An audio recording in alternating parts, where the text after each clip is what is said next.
It's race 2 of the day here at Donington for the Cayman Islands Porsche Sprint Challenge GB. Cars already on their green flag lap, but are almost at the end of it, so we are pushing on, ready to go racing. The grid is based on the results of race 1. It means that the race 1 winner earlier on in the day, Tom Jackson, lines up on pole position, and with him at the front of the grid is the man that won both Snetterton races, James Dorlin, who was energetic, to say the least, in the opening race of the day. Archie Hamilton, who has been third in each of the 3 races thus far, starts third on the grid. Ethan Hawkey will go from 4th with Theo Edgerton, who went in and out the gravel in race 1, starting 5th. And then 6th on the grid, Ambrosio Perfetti, who is the pole position driver in the AM class. He's won the AM class every time out. This just confirms the 1x1 staggered grid. Jackson and Dorlin at the front, Hamilton, Hawkey, row 2, Edgerton, Perfetti, the 3rd row. The 4th row, Alex Toth-Jones. There it is, the red and white car in the Porsche Salzburg livery.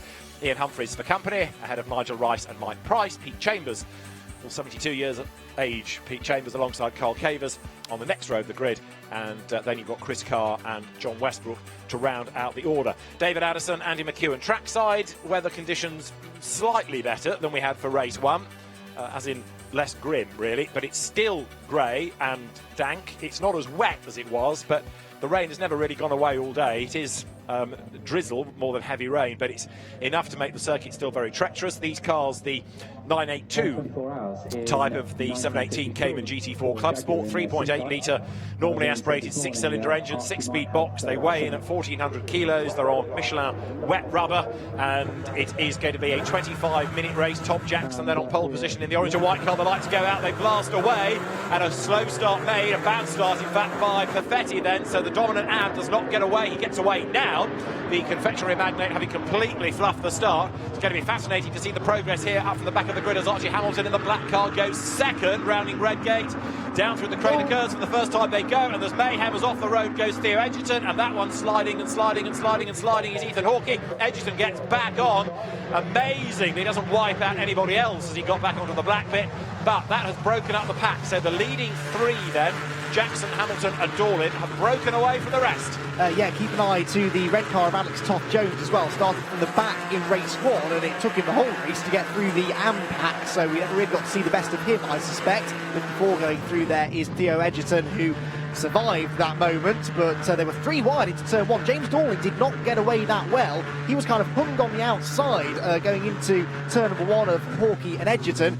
They almost made contact, and then when Dorlin shot out of the corner and got ahead of them, they did make contact behind, and off they went. But it is going to be the race 1 winner, Tom Jackson, that leads the way. Dorlin survives for 2nd, and Hamilton in 3rd. And that's Alex Toth-Jones in the red and white colours then, going up the inside of Nigel Rice. So that's a pro passing an Am. Alex Toth-Jones, having raced Aston Martins in GT racing last year, in this tribute to the 1970 Le Mans winning 917 of Hans Hermann and Richard Atwood. It's in the Porsche Salzburg colours, more or less. Now the lead gap is down, right down, as they go through the Melbourne hairpin. So now James Dorlin is on the back of Tom Jackson. He had to work his way through traffic in race 1, and there at the back of this little battle pack is Ambrosio Perfetti, number 51, in the car with the Chupa Chups livery. One of their confectionery brands, the family Perfetti. His brother Daniele, British GT champion in seasons past.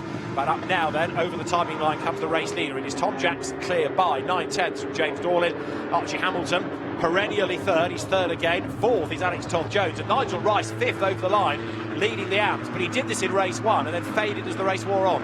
Yes, however, Perfetti is coming from a lot further back this time, so he might have a chance of hanging on. Perfetti's won every race so far this year in the AM class, but this will be his hardest win yet, if he can do it. We saw a change of position there. That was Edgerton going up the inside of, again, another AM competitor. Number 5 is Peter Chambers. It's a fairly easy pass. Edgerton got away with that remarkably well, actually, but that could have very easily been the end of his race. Of course, Ethan Hawkey did rejoin, I don't think with any serious damage, but he's down in last place and about 21, nearly 22 seconds off the leaders, who head through McLean's now, spacing themselves out a bit.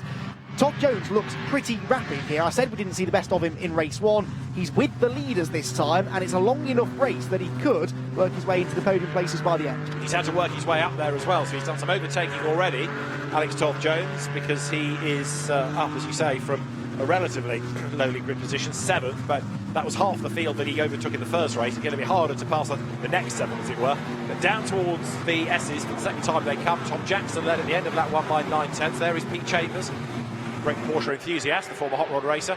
And down into the Melbourne hairpin now comes Jackson. Dorlin is 2nd, gap back 3rd.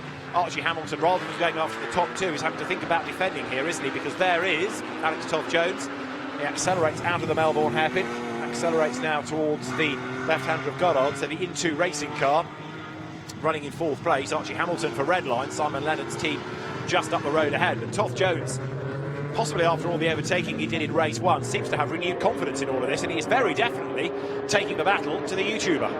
Yes, fastest lap in fact for Alex Toff Jones, 1:46.088, so a full 0.6 of a second nearly quicker than Hamilton. And there is Theo Edgerton going up the inside, and this is to get himself ahead of the final AM driver that he has to pass. So that is Nigel Rice, the class leader, and he gets himself into 5th place overall. Replay of the start then, and Dorlin.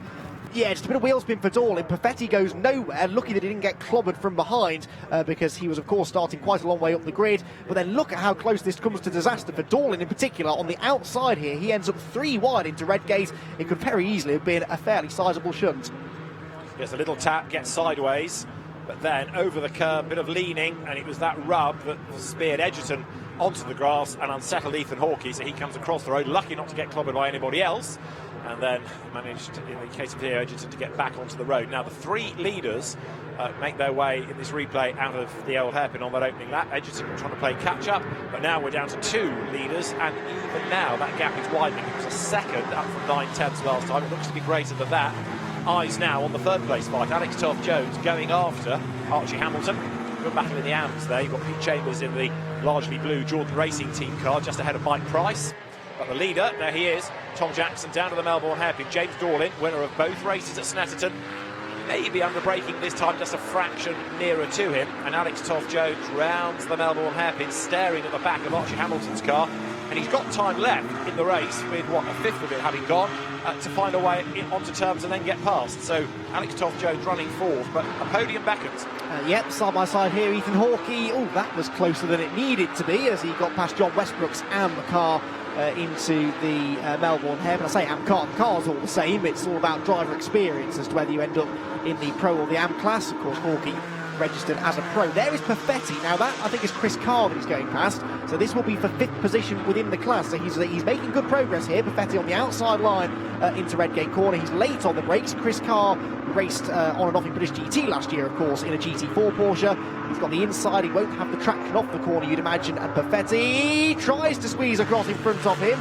And, well, given the benefit of the doubt, in the murkiness we've got today, he might not have realised that he hadn't quite cleared Chris Carr's car, as off into the gravel track goes the number 3 machine. That's Mike Price, and he was running well in the AM class. And he's stuck. That is the end of that, I fear. The momentum has gone. If he'd have kept going with the compact gravel, the thumb up is to say I'm fine, because the marshal, because of social distancing, can't instantly run to the car, so the driver signals that he's okay. Now, Ray Sumner, the clerk of the course, may be content to leave that car there and cover him under a wave yellow rather than interrupt the race for a safety car.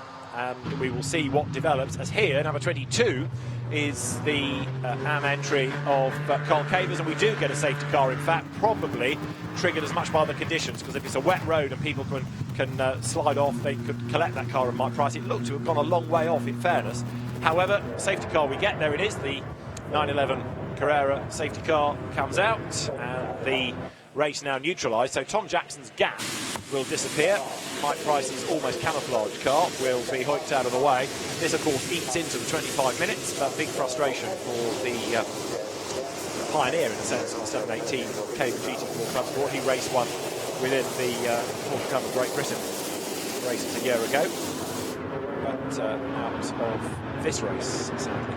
Yeah, 2nd in class at Snetterton in the first race, 4th in the next 2 races, and he was on for potentially another podium today, but just got it wrong there going into the old hairpin. And yeah, the car's a long way off the road, but I suppose the thinking is that if one car can end up there, then so potentially could another. Now, James Dorlin is looking racy here, a lot racier than he should be behind the safety car, closing right up behind Tom Jackson. I don't know if he was trying to send the race leader a message there. I can't think what message that would be, but we are under safety car conditions, no overtaking allowed, and you're supposed to control your pace so that you're running at a reduced speed. It might just have been that he was trying to get offline to cool those tyres down. Of course, running around at lower speeds will help you keep those tyres lower down at a lower temperature. Ironically, in the wet, you don't want the tyres to overheat. We often think about drivers as really wanting to build up tyre temperature behind the safety car, but actually, in these conditions, that's not always the best thing to do. That's a sorry sight, isn't it? Mike Price's very well turned down car being hoiked unceremoniously through the gravel. James Dorlin's defence, Your Honour, might be, well, we've got to keep a continuous line, so I was just catching up, making sure I didn't drop too far back. But Tom Jackson weaving from side to side, keeping up the tyre temperatures and the tyre pressures, and maybe, given the length of the lap, it's 2.5 miles at Donington Park GP circuit, it might be that we can go back to racing this time. It's partly getting the car out of the gravel, out of harm's way. It's also, of course, putting the snatch vehicle back to a safe place. And although Mike Price's car is out of harm's way, it might be another lap before the snatch vehicle has made its way to a place of safety. So I think the lights may be out. Did I catch that wrongly as they came into the essence? Let's just see. So into the left and right of Foggett's. There is Ambrosio Perfetti, who's been thrown a lifeline in all of this as well, because he's now much, much closer to the cars ahead. No, the lights are still on in the safety car, so it'll be one more lap. Tom Jackson comes down as the race leader into the Melbourne hairpin. Mike Price, the one retirement. They all got to the end of the first race in arguably worse conditions, but Mike Price, a retirement after 10th earlier on in the day. So Neutralized the leading am from Pete Chambers, who have had many a battle over the years in the final days of what used to be the Porsche Cup of Great Britain Championship before Carrera Cup GB came along. Both went and had a spell in that. But Nigel Rice we've not seen very much of for quite a few seasons. Pete Chambers has been busy in historics with a JRT built Lotus Cortina, and it's a Jordan built car, run car for him in this championship now. Over the line then, another lap in the book. In pure green flag conditions, we've got 15 laps in the 25 minutes earlier on. We've got 15 minutes to go, and Mike Price's car is being driven a long, long, long way off the danger point. So there is a vehicle access point just the other side of Starkey's Bridge, or where Starkey's Bridge used to be. You can see the parapet thereof, but that'll be out of harm's way. The snatch vehicle will retreat as well. So all being well, we can go back to racing this time. Ray Sumner, the clerk, will be eager to let the cars go, that's for sure. And what about this third place battle? Can somebody other than Archie Hamilton finish third in a race? Alex Toth-Jones is the man to do it, if anybody can. He's not really troubled the podium this year, though, has he? A couple of sixth places and a non-finish. It's been a not ideal start to the season for Alex Toth-Jones, but all of a sudden here he is with a genuine chance at doing it. He looked quicker than Hamilton before the safety car came out. I'm also looking forward to the resumption of the lead battle. I actually am not convinced this benefits James Dorlin. I know it's got him closer to the back of Tom Jackson's car, but remember back to race one, Dorlin really came on strong in the second half of the race. Well, this safety car period now might just give Jackson a chance to, like I say, get his tyres back to the right temperature, settle down a bit. It might have been that with fewer racing laps now, Dorlin may not have the time to attack him towards the end of the race, but we'll see. They'll have tweaked the setups between the races, but it looks as though conditions are quite similar. The lap times, fastest lap so far set by Tom Jackson of 45.5, only about, it's actually slower than the fastest lap from race one, which was a 45.0. So conditions, I reckon, are pretty similar to what we had earlier on this morning. So at least they have a bit of consistency. They know roughly what to expect out there. James Dorlin, who almost loses it there behind the safety car as he tries to get some rear tyre temperature up now, will be looking to try and attack Jackson quickly and not let him get away. Lights out, so racing this time as the safety car comes now then down towards the Melbourne hairpin. Tom Jackson busily weaving, James Dorlin sitting there trying to out-psych him, seeing whether he can steal a march on that restart down towards Redgate Corner. He's almost overlapping. Showing intent is James Dorlin here, another GT4 racer, as indeed is Tom Jackson, coming into this brand new championship for this season. So the safety car ups its pace and pulls away. Tom Jackson goes now then on the run in towards Goddard's, tries to get away from James Dorlin as they go through the left-hander. He'll be on the power coming up towards the timing line. Alex Toth-Jones likewise against Archie Hamilton. In fifth place is Theo Edgerton, and then you've got this AM battle to look for with the old stagers, Nigel Rice and Pete Chambers. Down towards Redgate they go. Lead gap on the restart then is half a second as they turn into Redgate Corner. Toth-Jones is 3/10 back from Hamilton. And then a long, long line of cars all trying to be fifth, as there's an effort made on the inside. Ethan Hawkey benefiting from this after his lap one shenanigans. Goes up on the inside, moves through ahead of Cavers and Carr. Next target is going to be Perfetti, but the leaders come downhill with, at the moment, Jackson not escaping from James Dorlin. Yeah, Dorlin carried good speed into the old hairpin, but then the payoff for that is that he ran wide onto the curbs on the exit, so slithers his way out of the corner a little slower maybe than the leader, but yeah, he's staying with him. in the spray, which seems to be getting worse, if anything, at that part of the circuit, and then through the right-hander at McLean's. Interestingly, Archie Hamilton seems to have made third place his own on the restart. If anything, Toff Jones under pressure from Theo Edgerton, who finished ahead of him, of course, in the previous race. Edgerton was 5th in race number 1, and Theo looking to try and get another podium. He had a podium at Snetterton, and he's on the back of this leading group of 5, although really it's 2 for the lead and then 3 for third. No changes likely into the chicane, but I think we are on for a race-long battle here amongst the podium runners. And Edgerton is the man to watch also, because he's now getting such a tough time to Toff Jones. There he is, Theo Edgerton in 5th place. Theo on the back of Alex Toff Jones. That's distracting ATJ from his efforts to get past Archie Hamilton, and James Dorling breaks later, going down to the old hairpin, then gets onto the back of Tom Jackson. So remember, these cars all new to them for this season. Dorling was the man to beat at Snetterton, but every lap they do is more experience gain, more seat time, and a wheel hooked over the curb there unsettles Jackson. Lesson learned, because he's going to go out wide. Can he get across and get the apex? He recovers reasonably well from that, but Dorling has got the momentum coming out of Goddard's over the timing line now. James lines up to have a look on the inside, can't do it. Tom Jackson trying to regroup, but a tiny error, just putting a wheel on the curb there.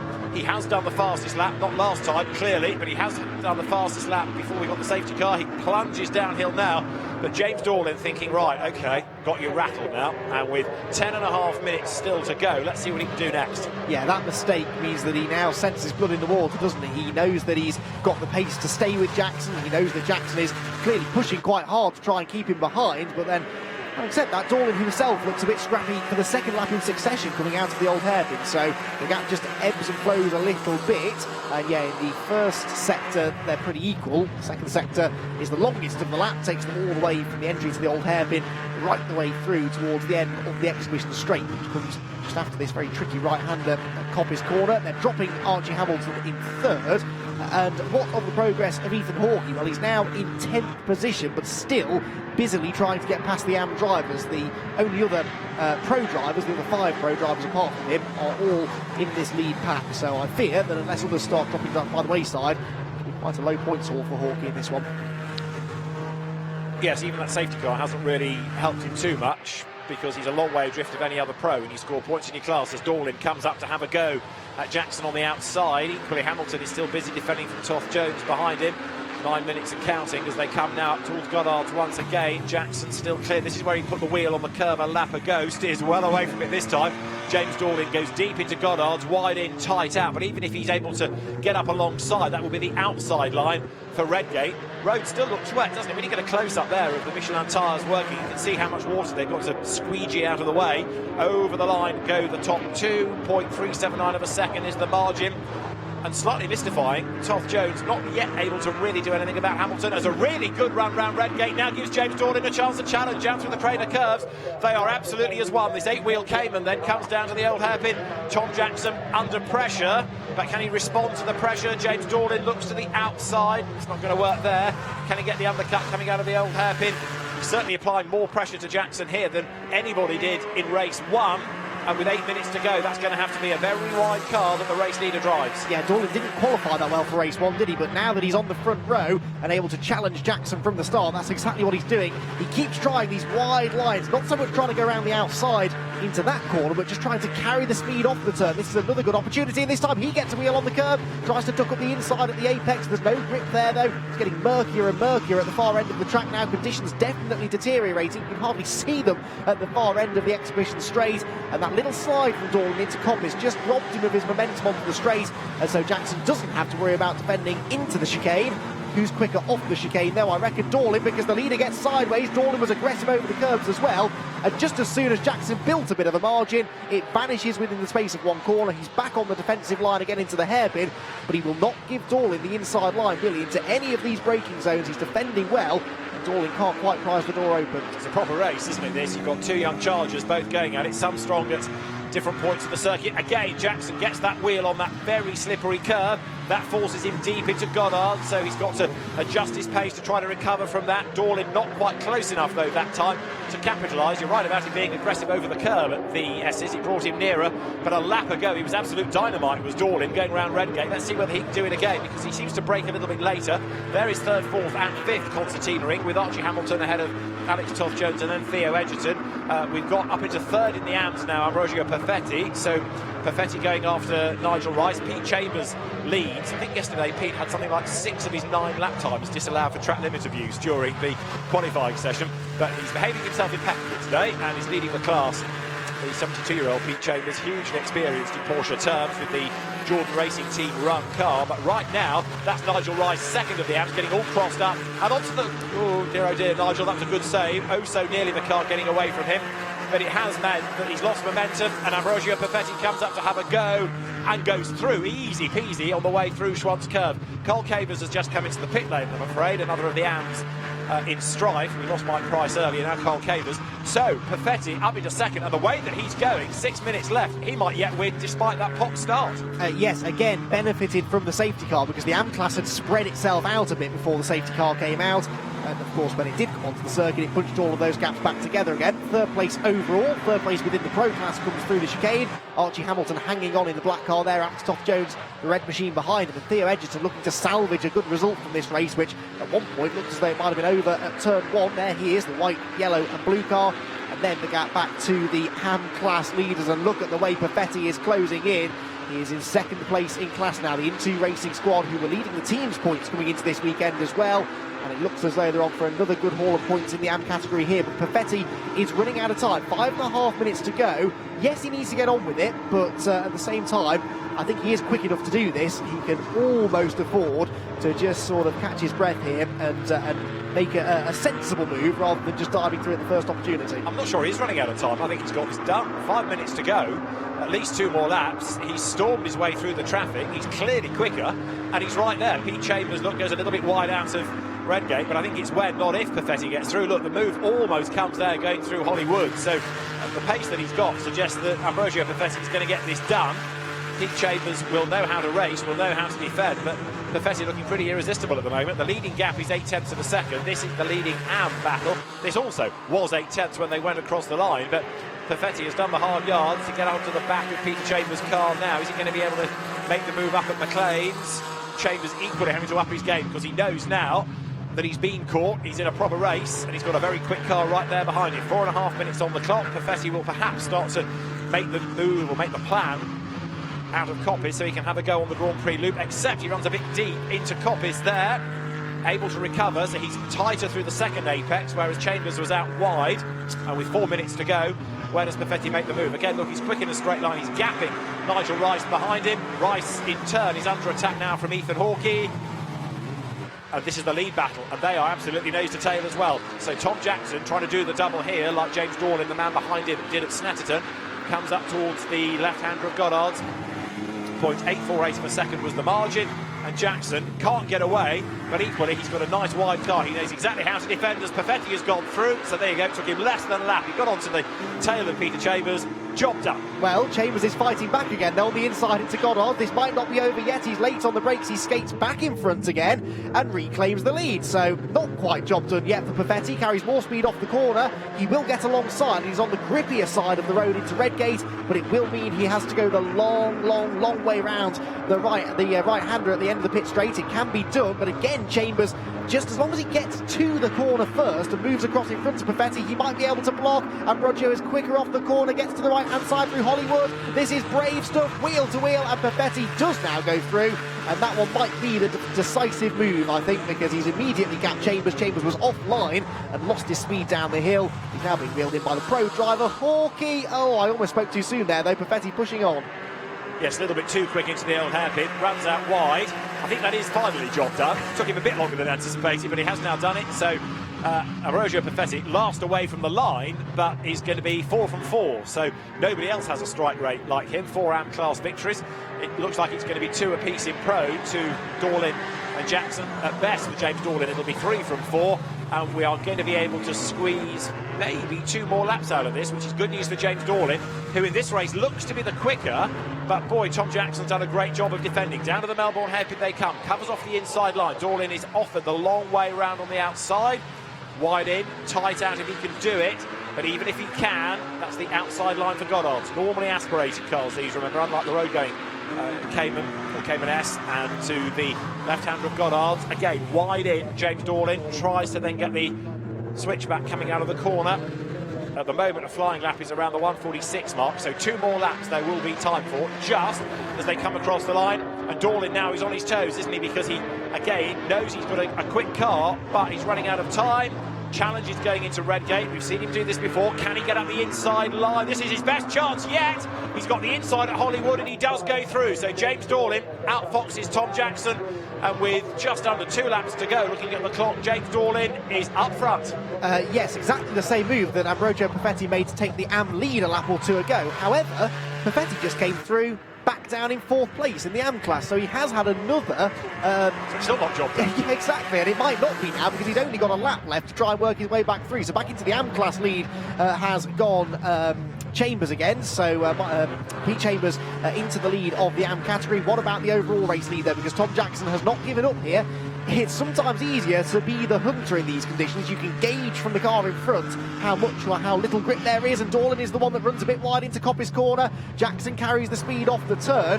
Dorlin has not been able to escape as much as I thought he would. He looked like he was significantly quicker than Jackson when he was behind, but now he's the leader. He can't break free. No, and Jackson's not falling away, is he? Dorlin is not escaping, so pressure applied now by Tom Jackson. It's not going to be easy to get past James Dorlin, and because Dorlin is very good through the S's, the gap just seems to widen slightly. But now what can Jackson do through the Melbourne hairpin? Again, he's the one applying the pressure. James Dorlin trying to withstand all that. Out of the Melbourne hairpin they come, heading up towards Goddard's this time, and this will bring them onto the last lap of the race. They're just going to squeeze through, aren't they, before the clock hits 0. So there is Tom Jackson. He's led more laps than anybody, but little good will it do him. He has got the fastest lap. Little good will it do him. He'll salvage a point, but he wants the race win, and James Dorlin has that, but only by 0.4 of a second. So with a lap to go, Tom Jackson is on the tail going into Redgate, but he's not close enough there to challenge. No, again, trying to carry the speed down the hill maybe. They both run out over the curb slightly. I think it will take a mistake from Dorlin, but then Dorlin has made mistakes in this race, hasn't he? And in race number 1. Has come on strong in the second half again, though, as we saw earlier on this morning. Archie Hamilton, by the way, still third. Oh, Jackson on the curb, turning into the old hairpin. We've seen a lot of that today, and the car wasn't for turning once he did that. And that, I fear, was probably his last chance to get through. Absolutely, because the time loss now means that not only is he too far back, but also another scare probably now puts the message into his brain to say discretion, better part of valour, and all of that. So it was just the car getting a little bit wide onto the curb, coming down towards the old hairpin. It is so slippery on that painted curb here that the traction disappeared. He was able to slow the car and get round the corner, but in so doing losing chunks of time. And then this bizarre stalemate for 3rd place. It is still Archie Hamilton set for his 4th consecutive 3rd place of the season. Only he has finished 3rd in the pro class. Alex Toth-Jones right up with him from the get-go, can't find a way by, but James Dorlin has done a very good job here applying the pressure and actually mastering the conditions. So he comes down to the Melbourne hairpin. It's going to be win number 3 out of 4 races. It will be an increased advantage within the championship, barring any disaster in the last couple of corners. This is the Melbourne hairpin, no problem there. Where is Tom Jackson? There he is behind him. Well, no problem into the Melbourne hairpin, a little bit of tail waggery coming out of it, but the Cayman GT4 Club Sport copes with the conditions. So does James Dorlin, this man behind the wheel, and he is going to take win number 3 from 4 races in the Cayman Islands Porsche Sprint Challenge GB. Checkered flag is waved. James Dorlin wins at Donington. 2nd over the line is Tom Jackson, and 3rd yet again is Archie Hamilton. 4th Alex Toth-Jones. Theo Edgerton takes 5th, and for 6th place it should be Pete Chambers. That's Ambrogio Perfetti going out of shot, way wide. So he's still not making the progress. Chambers is the best of the AMs. Then it will be who to be 2nd of the AMs. Nigel Rice goes through 2nd. No, Ian Humphries goes through 2nd, but he's got a transponder glitch, so he's late arriving on the screen. Nigel Rice gets 3rd, just ahead of Perfetti by a 10th. So yes, having worked hard to get himself into the lead of the class, as Andy McEwen said, he threw it away somehow, dropped back into 4th. James Dorlin did it the other way. Comes good late race and stays ahead. Very good drive indeed. And a very good race as well. And 14 cars this weekend, more in the pipeline. I reckon Porsche has hit on a little nugget here with this championship, because it's given us 2 good races and a nice split of young guns, career racing drivers, and of course the AMs as well. Yeah, absolutely. And the cars look as though they're not that challenging to drive, if you see what I mean, but in the right kind of way. Sometimes when the cars are on a bit of a knife edge and they're a real handful, that can work against a championship as it tries to find its feet. The fact that these cars look good to drive and the driver seems to be getting to grips with them, even in these conditions, fairly quickly, the more user-friendly the car is, the more people will want to race it. Certainly a rewarding car, I grant you that. James Dorling, the race winner then, from Tom Jackson. At the end, the gap over a second, but that doesn't really tell you the story of the race. Archie Hamilton third, again. Alex Toth-Jones fourth, and then Theo Edgerton taking fifth. Pete Chambers sixth to win the AM class ahead of seventh overall. Ethan Hawkey recovering from his wild ride at the first corner. Eighth, Ian Humphries second of the AMs, his best finishing class ahead of Nigel Rice. And Ambrosio Perfetti's Snakes and Ladders race ends up with fourth in class, 10th overall, ahead of Chris Carr and John Westbrook. Carl Cavers pitted and rejoined, and Mike Price, we saw, was headlong into the gravel down at the Old Hairpin. So James Dorling makes it 3 out of 4, and it's 3 out of 4 for Ambrosio Perfetti. But of course, it was all for him done on the start, where he dropped back, gave away the class advantage. He was very, very late away when he got the car started. The rest of the field was a long way gone. It all kicked off at turn 1 here, with Ethan Hawkey being run out wide by Theo Edgerton. They touched, it unsettled both. Edgerton tried to swerve away from the drama. He was lucky not to have a massive spin on the grass. Ethan Hawkey skating his way towards the concrete wall on the inside. He did get going, but lost a lot of time trying to get off that friction-free grass. Up front, Tom Jackson was building the advantage with battles going on lower down. Ethan Hawkey working his way up past the traffic. John Westbrook being the first one to negotiate. Safety car period was triggered by Mike Price going into the gravel, and it was Tom Jackson that led before, and he led on the restart too as he tried to break clear of the opposition. James Dorling, though, did not let him get away and chased him every inch for the first 12 laps or so before he was able to make a move. He had one go going out of Hollywood, couldn't do it. In the meantime, Ambrosio Perfetti took second in the AM category away from Nigel Rice, and then we had the lead battle taking up attention once more. Perfetti was attacking Chambers for the AM lead. In Pro, it was nose to tail. Tom Jackson just ahead of James Dorling, who pounced coming out of Redgate, got the drive out of the corner, got the traction, got the inside line as well for Hollywood. That was enough to put him ahead of Tom Jackson, who had this moment on the last lap. Ran out onto the painted curb, was wrong through the corner, but he got away with it, but he hung on to second place as James Dorling took win number 3 from 4 races, and Pete Chambers took a maiden AM victory, the first person to defeat Ambrosio Perfetti all season.